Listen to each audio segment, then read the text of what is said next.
Good morning my dear students. आज हमारा subject economics कक्षा 12 गरीबी के निर्देशक के बारे में हम पढ़ने जा रहे हैं। तो आज हमारा गरीबी के निर्देशक में अगला टॉपिक है स्वास्थ्य सुविधाएं। क्या है डियर स्टूडेंट? स्वास्थ्य सुविधाएं। ध्यान दीजिए, स्वास्थ्य के क्षेत्र में डॉक्टर, नर्स, कंपाउंडर इत्यादि कर्मचारियों का समावेश होता है और उसकी कमी स्वास्थ्य सेवाओं पर प्रतिकूल प्रभाव डालती है। जाहिर सी बात है कि लोगों की संख्या ज़्यादा होगी और डॉक्टरों की संख्या कम होगी तो उनका इलाज अच्छे से नहीं हो पाएगा। इसलिए डॉक्टरों का पर्याप्त प्रमाण आवश्यक है। अंतर्राष्ट्रीय तुलना में भारत में स्वास्थ्य की सेवाओं और डॉक्टरों की कमी देखने को मिलती है। यानी भारत में जितनी जनसंख्या पर जितने डॉक्टर होने चाहिए उतने नहीं हैं, यानी डॉक्टरों की कमी है। आप देखते होंगे गांव में दूर दूर तक कोई डॉक्टर नहीं दिखाई देता। आपको थोड़ी दूर जाना, 10 किलोमीटर 15 किलोमीटर दूर जाना पड़ता है इलाज के लिए। तो आज भी हमारे देश में डॉक्टरों की कमी है। विकासशील गरीब देशों में लोगों को स्वास्थ्य की सेवाएं कम होती है। क्यों कम होती है? क्योंकि वे गरीब है तो स्वास्थ्य क्षेत्र में ज़्यादा खर्च नहीं कर सकते, जिसके कारण वह बार बार अनेक रोगों का शिकार बनते हैं। ऐसे गरीबों को पर्याप्त पौष्टिक भोजन नहीं मिलता, जिसके परिणाम स्वरूप उनकी रोग प्रतिकारक क्षमता कम हो जाती है। एक तो गरीबी रहती है, ऊपर से भूखमरी भी उनको और गरीब बना देती है। देश में स्वास्थ्य सेवाओं कम होने से लोग ऐसी सेवाओं से वंचित रहते हैं, क्योंकि स्वास्थ्य पर देश खर्च नहीं कर पा रहा है, क्योंकि गरीबी की मात्रा हमारे देश में या जो विकासशील देश है वहाँ पर कम है। देश में स्वास्थ्य की सेवाएं कम होने से लोग ऐसी सेवाओं से वंचित रहते हैं, परिणाम स्वरूप गरीबी अधिक होती है। विकासशील देशों में प्रति 6000 की आबादी पर एक डॉक्टर सेवा उपलब्ध है, जबकि विकसित देशों में 350 की जनसंख्या पर एक डॉक्टर है। देख लीजिए कितना फर्क है। आप यही से अंदाजा लगा लीजिए कि 6000 व्यक्ति पर एक डॉक्टर भारत जैसे देशों में, और विकसित देशों जैसे नॉर्वे, स्वीडन जैसे देशों में 350 लोगों पर एक डॉक्टर है। विकासशील देशों में प्रतिवर्ष 1.7 करोड़ लोग डायरिया, मलेरिया, क्षय जैसे रोगों से मृत्यु पाते हैं। दुनिया में लगभग 2.3 करोड़ लोग एड्स के भोग हुए हैं। इसमें से 90% विकासशील देशों में। क्यों? क्योंकि विकासशील देशों में जातीय शिक्षा का अभाव है, जिसके कारण लोग अनावश्यक कृत्य कर बैठते हैं, जिससे उनके स्वास्थ्य को नुकसान पहुंचता है। तो उम्मीद है इतना आपको समझ में आया होगा। अब अगला निर्देशक है हमारा पीने का पानी। चलिए माय डियर स्टूडेंट, अगले निर्देशक की बात करते हैं, पीने का पानी। जन समूहों का स्वास्थ्य सबसे अधिक सुरक्षित पीने लायक पानी एवं स्वच्छता की सुविधा के साथ संकलित है, क्योंकि हमारे शरीर में लगभग 70% पानी होता है। अगर हम दूषित पानी पिएंगे तो और ज़्यादा बीमार पड़ जाएंगे। दूषित पानी, शुद्ध और पौष्टिक भोजन का अभाव इत्यादि तत्व अनेक रोगों के कारण होते हैं। ढेर सारे रोग हो जाते हैं इस कारण। जनगणना 2011 की जानकारी के अनुसार भारत में 63.3% परिवारों को नल द्वारा शुद्धिकरण स्रोत से पानी उपलब्ध था। 63% लोगों को भारत में नल से पानी मिलता है, जैसे सूरत में आपको मिलता है। 8.67% परिवारों को नल द्वारा शुद्धिकरण न किया हुआ पानी, जबकि 26% लोगों को अन्य स्रोत जैसे कुआं, हैंडपंप, ट्यूबवेल, झरना इत्यादि से पानी मिलता है। शुद्ध पानी के अभाव में गंदा प्रदूषण युक्त पानी देश में पानी जन्य रोगों को बढ़ावा देता है और समस्या को अति गंभीर बना देता है। तो उम्मीद है इतना आपको समझ में आया होगा। अगला है शौचालय की सुविधा। आपने देखा है कि सरकारें शौचालय निर्माण पर जोर दे रही है। हर घर स्वच्छता शौचालय के निर्माण को बल दे रही है। यहाँ तक कि सरकारें शौचालय निर्माण के लिए सब्सिडी प्रदान कर रही है। क्यों? क्योंकि खुले में शौच से वहाँ पे मक्खी वगैरह बैठती है, जो आपके भोजन पर आके बैठती है, विभिन्न प्रकार की बीमारियाँ फैलाती है। इसलिए खुले में शौच नहीं जाना चाहिए। देखिए, भारत में 2011 की जनगणना से प्राप्त जानकारी के अनुसार कुल आबादी का 70% आबादी ग्रामीण क्षेत्रों में रहती है, जिनको पानी जन्य रोगों एवं संक्रामक रोग होने की संभावना अधिक रहती है। इससे बचने के लिए स्वच्छता महत्वपूर्ण है और उसके लिए शौचालय की सुविधा भी जरूरी है।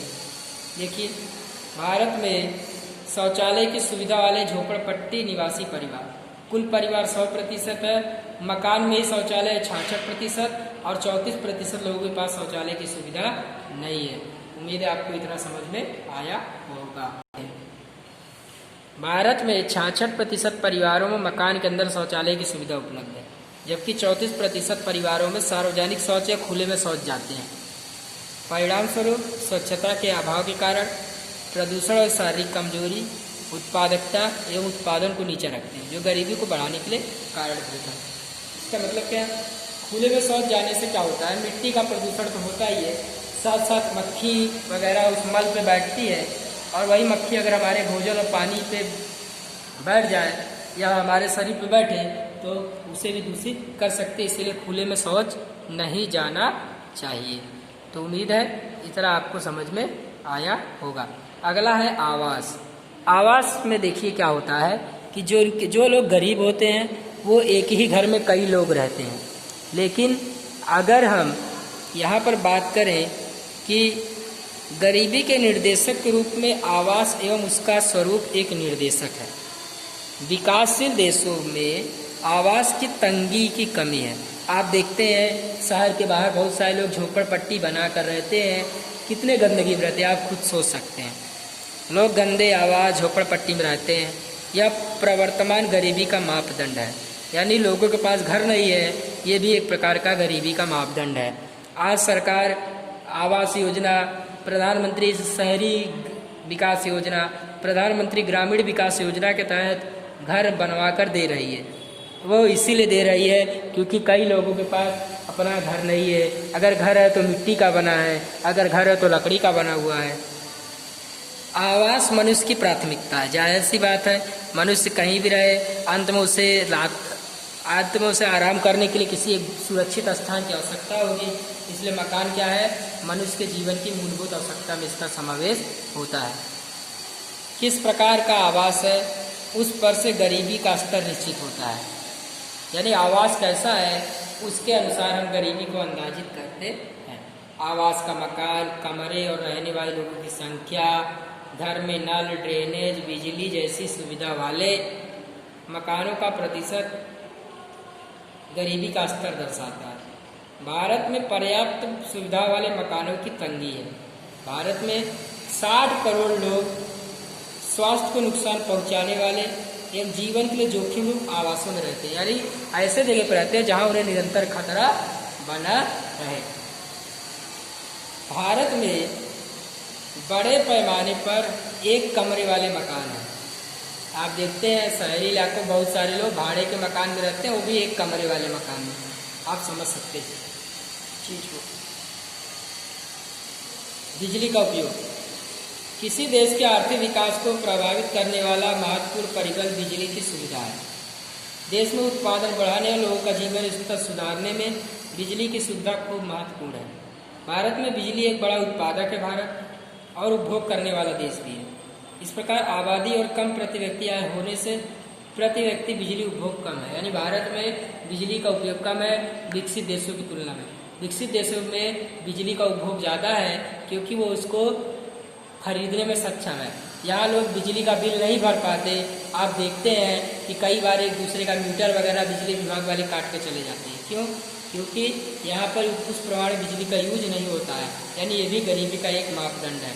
अब ध्यान दीजिए स्टूडेंट, गरीबी का एक महत्वपूर्ण मापदंड है शिक्षा। शिक्षा अगर पर्याप्त मात्रा में मिल रही है तो गरीबी का मापदंड नहीं है। अगर शिक्षा नहीं प्राप्त हो रही है किसी व्यक्ति को तो वो गरीबी का मापदंड है। विश्व बैंक की जानकारी के अनुसार 15 वर्ष से या उससे अधिक उम्र का व्यक्ति जो पढ़ लिख सके वह साक्षर है, बाकी लोग निरक्षर हैं। संयुक्त राष्ट्र कह रहा है कि 15 वर्ष का वह व्यक्ति जो किसी एक भाषा को पढ़ सके, लिख सके, बोल सके तो वो साक्षर है, ऐसा कहता है। देखिए बाकी सब निरक्षर हैं और जो कम पढ़े लिखे अधिकांश गरीब होते हैं क्योंकि वो मजदूरी के अलावा कोई भी टेक्निकल काम नहीं कर पाते। शिक्षा और तालीम का नीचा प्रमाण देश में अकुशल नीची उत्पादकता वाले श्रमिकों को उपलब्ध कराता है, यानी लोग शिक्षित नहीं होंगे, ट्रेंड नहीं होंगे तो पारंपरिक रूप से कार्य करेंगे जिससे मेहनत भी ज़्यादा होगी और प्रोडक्शन भी कम होगा, जिससे श्रमिकों का व्यवसाय, रोजगार, अवसर एवं पसंदगी मर्यादित बनती है। यानी वो कोई एक निश्चित क्षेत्र में काम कर सकते, सभी क्षेत्रों में कार्य करने योग्य नहीं होते, जिसके परिणाम स्वरूप कम वेतन और कम आय के कारण गरीबी बहुत ज़्यादा बढ़ जाती है। वर्ष 2011 में ब्राजील की साक्षरता 91% थी, जबकि भारत में साक्षरता 74% थी। नेपाल में साक्षरता 60% है। पाकिस्तान में साक्षरता 55% है, जो यह दर्शाती है कि विकासशील देशों में साक्षरता दर तुलनात्मक रूप से बहुत कम है। गरीब जनसंख्या में शिक्षा का प्रमाण कम होने से लोग क्या होता है, पुरानी मानसिकता रखते हैं, भूत प्रेत में विश्वास करते हैं, अधिकतर अंधविश्वासी हो जाते हैं और अपने अंदर परिवर्तन नहीं कर पाते। एक शिक्षित व्यक्ति की तुलना में एक निरक्षर व्यक्ति जो कम पढ़ा लिखा, उसको काम के अवसर कम मिलते हैं। निरक्षरता का प्रमाण ऊंची गरीबी को मानता है, यानी लोग कम पढ़े लिखे हैं तो वो गरीब हो सकते हैं, क्योंकि पढ़े लिखे कम होने से उनको ठीक प्रकार से काम नहीं मिलता। सिर्फ प्रति व्यक्ति आय के प्रमाण में विश्व से प्रवर्तमान गरीबी का सही अनुमान नहीं लगाया जा सकता। ऊंची प्रति व्यक्ति आय वाले देशों में गरीबी रेखा के नीचे जीने वाली आबादी भी अधिक हो सकती है। हो सकता है प्रति व्यक्ति आय ज़्यादा हो, फिर भी गरीबी रेखा के नीचे जीने वाले लोगों की संख्या भी ज़्यादा हो। चलिए, आय और संपत्ति का असमान वितरण। 1991 के आर्थिक सुधार के बाद के समय में भारत में ऊंची दर से आर्थिक वृद्धि और प्रति व्यक्ति आय में तेजी से वृद्धि होने के बावजूद भी भारत में देश की आय बढ़ी, साथ ही प्रति व्यक्ति आय भी बढ़ी है, लेकिन जिस अनुपात में आय बढ़ी है उस अनुपात में आय का वितरण समान नहीं है। कोई अधिक कमा रहा है, किसी के पास ज़्यादा पैसा है तो किसी के पास 1 रुपया भी नहीं है। बहुत मुश्किल से वो अपना गुजारा करता है। आय की असमानता बढ़ने से एक तरफ उच्च जीवन स्तर के साथ उच्च सुविधा भोगने वाले लोग हैं, यानी एक तरफ सभी सुख सुविधा प्राप्त करने वाले लोग हैं, तो एक तरफ सुविधा ना मिले ऐसे लोग भी हैं, जो गंदे आवास में भोजन और शिक्षा के बिना रहते हैं। माय डियर स्टूडेंट, मूलभूत न्यूनतम आवश्यकताओं से वंचित गरीब वर्ग देखने को मिलते हैं। नीचे तालिका में आप देख सकते हैं गरीबी का प्रमाण। यूएस में देखिए 1951 में वास्तविक राष्ट्रीय आय में यूएसए, यूके, भारत के 1% जनसंख्या, यानी भारत में अधिकतर जो धन का प्रवाह है वो 1% आबादी के पास है। आप देख सकते हैं भारत में बिलियनर्स हैं, यानी अरबपति हैं, खरबपति हैं। देखिए आप, देखिए यूएस में 1998 में 15.2% लोग, 18.9% लोग, 9%। भारत देखिए 9% और 12%, आप देख सकते हैं। यानी एक तरफ बहुत ऊंची आय वाले लोग रहते हैं तो एक तरफ गरीब जनसंख्या रहती है। अब बात करते हैं बेरोजगारी की ऊंची दर, यानी प्रवर्तमान वेतन दर पर कोई व्यक्ति काम करने की इच्छा रखता हो फिर भी उसे काम ना मिले तो उसे हम बेरोजगार कहते हैं। भारत में आयोजन की शुरुआत में नीचा आर्थिक विकास और 1991 के बाद रोजगार बिना की वृद्धि के विकास के कारण रोजगार सर्जन की दर बढ़ते श्रम आपूर्ति के संदर्भ में नीची होने के कारण बेरोजगारी दर ऊंची रही। भारत में क्या हुआ, 1991 के बाद जब योजना वैश्वीकरण की नीति अपनाई तो भारत का उत्पादन तो बढ़ा, लेकिन उत्पादन बढ़ने के साथ साथ लोगों का रोजगार नहीं बढ़ा। इसके कारण क्या हो रहा है, बेरोजगारी बढ़ रही है। अब बेरोजगारी बढ़ने से क्या जाहिर सी बात है, किसी व्यक्ति को काम नहीं मिलेगा तो वो किसी चीज़ को खरीदेगा नहीं, वह गरीब हो जाएगा, क्योंकि काम नहीं मिल रहा, उसके पास पैसे नहीं है तो गरीब बन जाएगा। भारत में वर्ष 2011 में बेरोजगारी 9% के आसपास रही। वर्ष 2013 में बेरोजगारी में पंजीकृत 15 वर्ष से अधिक लोगों का अनुपात 4.9 देखने को मिला।